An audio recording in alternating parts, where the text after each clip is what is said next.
Schecter Nick Johnston Signature, una chitarra pazzesca. È una chitarra che è già sul mercato da diversi anni, però non ha avuto il successo meritato, e non lo dico solo io, lo dice anche Andy Ferris e altri youtuber che l'hanno provata. Andy Ferris, a proposito, maledetto te, perché ha pubblicato lo stesso video sulla stessa chitarra la settimana scorsa, ma non sapevi che dovevo farlo anch'io, insomma dai. Allo Andy. E niente, dicevo, una chitarra che ha delle caratteristiche di alto livello, perché ha delle caratteristiche costruttive ma anche sonore veramente eccezionali, e rispetto al prezzo direi che è assolutamente conveniente.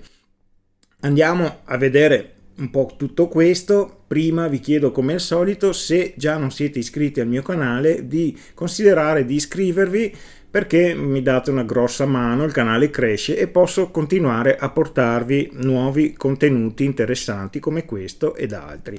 Grazie veramente.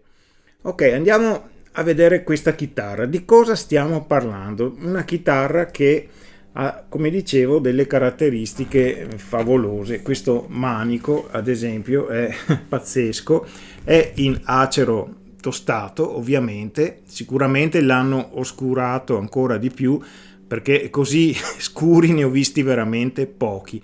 Un bellissimo manico satinato, e io amo veramente molto i manici satinati.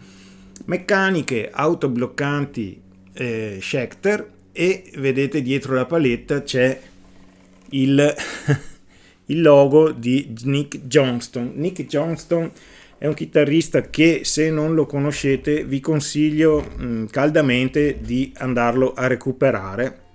Su YouTube è pieno di suoi video, e vi lascio anche la copertina di uno dei suoi dischi, Impossible Things, dove appunto il logo che c'è dietro la paletta riprende l'astronauta con il teschio dentro al casco.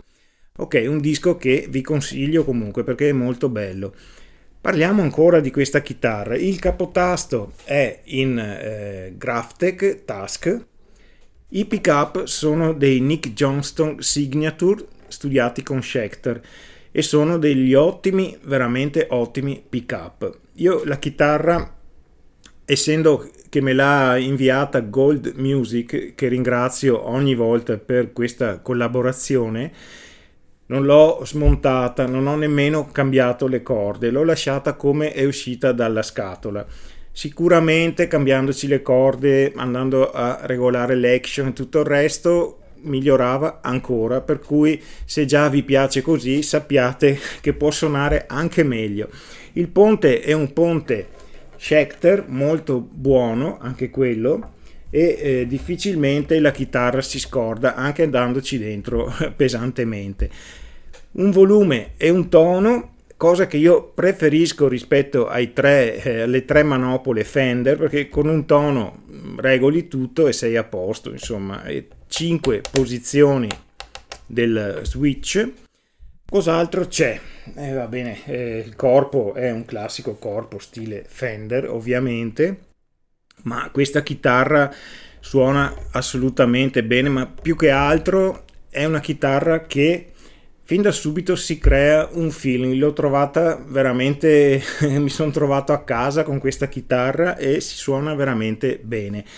Cosa vi dico? Andiamo a sentire, avete già sentito un po' di Puliti nell'intro e andiamo a sentirne degli altri, poi continuiamo il nostro giro anche con suoni più distorti.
Ecco, i Puliti, come avete sentito, vengono fuori molto bene. Allora, io direi, ho fatto anche una prova per vedere che questa chitarra è molto versatile, non si fa blues, non si fa solo rock con questa chitarra. Ho messo su una base di batteria a 180 bpm e ci ho suonato sopra un riff un po' somigliante a un riff dei Burzum o Metallica, non mi ricordo. E se la cava bene anche con il metal. Andiamo un attimo a sentire.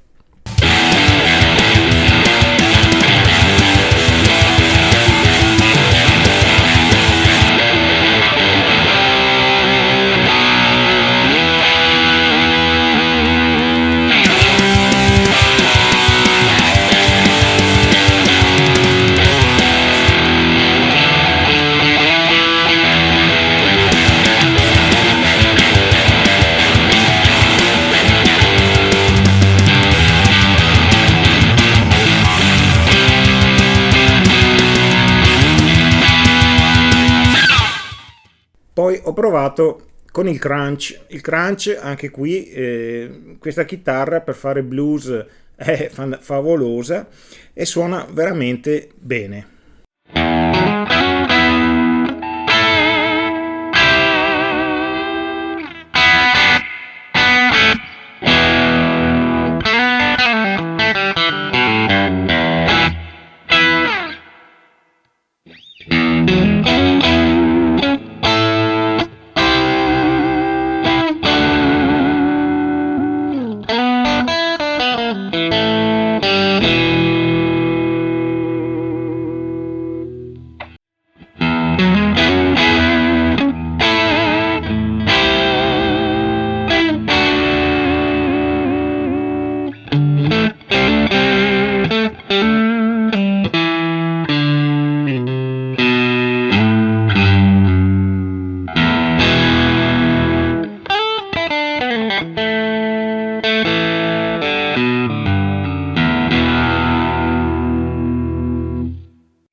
Ho voluto registrare anche un pezzo sopra una base musicale tratta dal disco che vi ho fatto vedere prima. Purtroppo YouTube me l'ha segata per diritti d'autore. Mi ha lasciato libero all'incirca 1 minuto e 10, 1 minuto e 20, dove evidentemente non suonavo i pezzi come lui e ci mancherebbe altro. Il mio valore chitarristico equivale forse a una falange del mignolo di Nick Johnston. Comunque voglio che la ascoltiate e vi rendete conto anche di come si comporta sopra una base musicale in un mix.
Allora, altri suoni potrei farveli sentire, ma questo video rischia di diventare un po' troppo lungo. Cosa posso dire di questa chitarra, oltre a già tutto il bene che ho detto? Il prezzo è questo al momento di questo video, poi magari subirà delle variazioni, però assolutamente è un prezzo, per quello che offre questa chitarra, un prezzo assolutamente vantaggioso e conveniente. Lo ripeto, ecco, una chitarra che io mi dispiace rendere a Gold Music, ma la legge è questa e per cui dovrò restituirla, ma come ripeto mi dispiace. È una chitarra che comunque meritava e merita molto di più, ed il fatto che è in commercio già da alcuni anni testimonia che comunque è apprezzata, anche se a mio giudizio questa cosa, che non essendo Fender non ha lo stesso carisma, la stessa facilità di vendita, è una cosa molto molto fastidiosa, perché questa chitarra assolutamente non ha nessun timore. Dovrebbe essere Fender ad avere timore di questa chitarra e di altre chitarre che fa Schecter, perché Schecter con le sue serie Strato, Tele, fa delle cose veramente favolose. Se vi interessa vedere ancora delle Schecter, scrivetemelo e vedo se Gold Music gentilmente me ne invia ancora. Ecco, questo video si può concludere qui e mi ha fatto molto piacere presentarvi questa chitarra, che è assolutamente, come ripeto, fra l'altro è anche in altri colori, ma io l'ho voluta arancio perché mi piace essere un po' fuori dal coro e avere dei colori un po' diversi, a parte che io amo l'arancio. Per cui finiamola qui e ci vediamo alla prossima. Spero che ci vedremo molto presto, anzi ne sono sicuro. Ciao!